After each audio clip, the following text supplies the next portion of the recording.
To learn more about Eva's life, I decide to attend the musical Over the Rainbow, which is currently playing in the Scottish town of Motherwell. At first glance, it seems like an impossible destination. Motherwell is located about 15 kilometres south of Glasgow and can be reached via Edinburgh Airport. The taxi driver holds the back door open for me. He types in the address I gave him, but the satellite does not recognise it, so he limits himself to the postcode. 3/4 of the way there, the driver asks what brings me to Scotland. I reply that I want to see the musical Over the Rainbow. He knows Eva Cassidy. She died, didn't she? Terry Wogan played her song, and then she became famous. Exactly. We arrive in Motherwell earlier than expected. Even the driver is surprised by the illogical route we have taken, so I am glad I took a taxi, as I would never have found this place.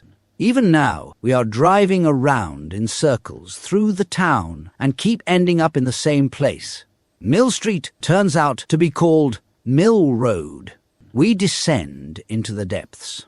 The hotel is located near an old watermill. A hurried receptionist, I am his only guest, gives me the key to room number 1.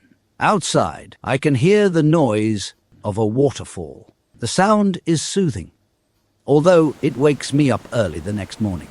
After a Scottish breakfast, I find myself in beautiful surroundings. A forest path, littered with autumn leaves, leads along the river.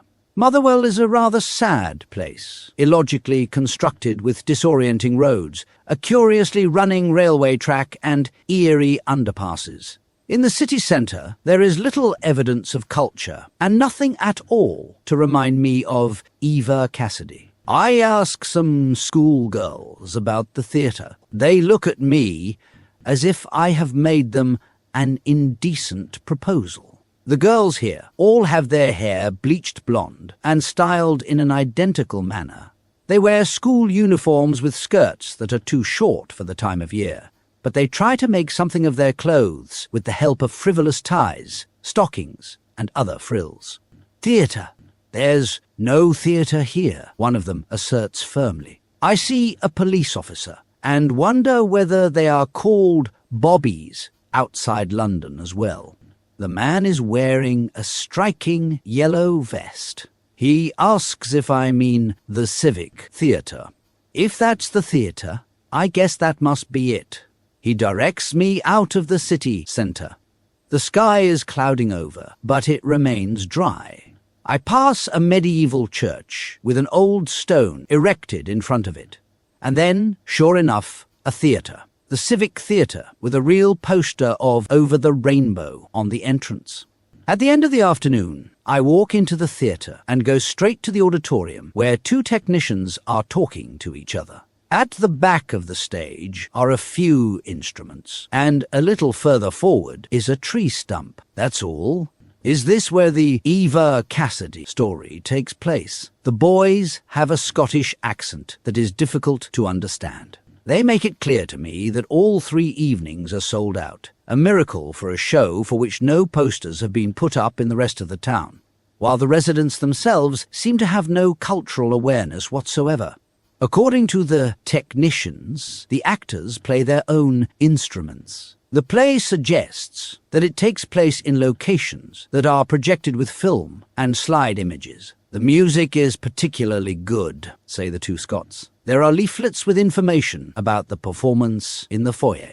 I take a few from the pile and sit down on a bench opposite a sweet and drink machine.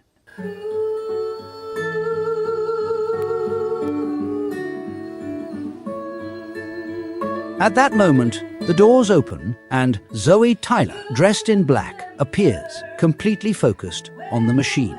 She is a familiar face as a judge on a TV talent show and has also made a name for herself as a singer. I greet her and tell her that I saw her on BBC Breakfast. That was a terrible experience, she says, singing early in the morning. I tell her that it didn't show. What does she herself think of Eva Cassidy? Oh, I love her songs, and I enjoy listening to her voice. After so many years of judging, I like to show the audience what I can do myself. Nice to meet you, she concludes the conversation, and disappears into the dressing room, armed with a chocolate bar and coffee. The foyer is slowly filling up. The audience is mixed, with lots of mothers and daughters in particular. A little further on is a table with Eva Cassidy CDs, the program booklet, and an album by Zoe Tyler. Behind the table is a young woman who introduces herself as Katie Stokes. When she hears that I am a journalist from the Netherlands, she wonders why on earth I chose Motherwell. At least you're not far from Glasgow, she concludes, looking at me as if she has saved me from suffocation. In the hall, which is now full, I take my seat in the front row. The curtain rises, and the band strikes up. How can I keep from singing?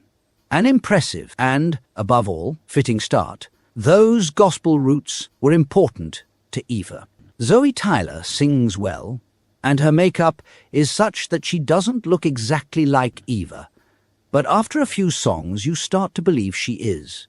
Film footage suggests a walk in the woods. There the Cassidy family is gathered around the tree stump. The actors regularly perform shortened versions of songs in harmony.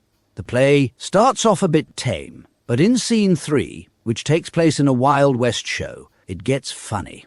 Suzanne Cayley plays the ringmaster in a delightfully over-the-top manner and interacts nicely with the audience. Katie Stokes plays the role of Margaret, the violin-playing sister. In real life, it was Brother Dan who played the violin, but no one seems to have noticed. When Katie recognizes me, she gives me a wink. After seeing the show, I speak on the phone with the musical's author, Brian Langtry. This is his story.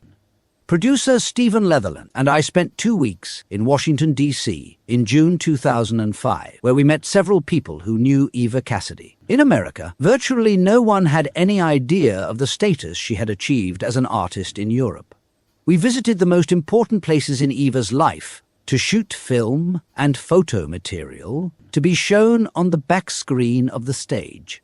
Incidentally, we did not speak to Eva's parents because of the impossible demands they made. Chris Biondo came to see our show at the Hayes Theatre in London. Since its inception, the musical has been touring the country twice a year. Brian Langtry calls it sadly ironic that the spiritually minded Eva, who had no interest in fame and money, has posthumously become entangled in the web of greed. Her family has become embroiled in a never-ending series of lawsuits, all of which are the result of their late daughter's fame. It may be a blessing in disguise that Eva doesn't have to go through all this.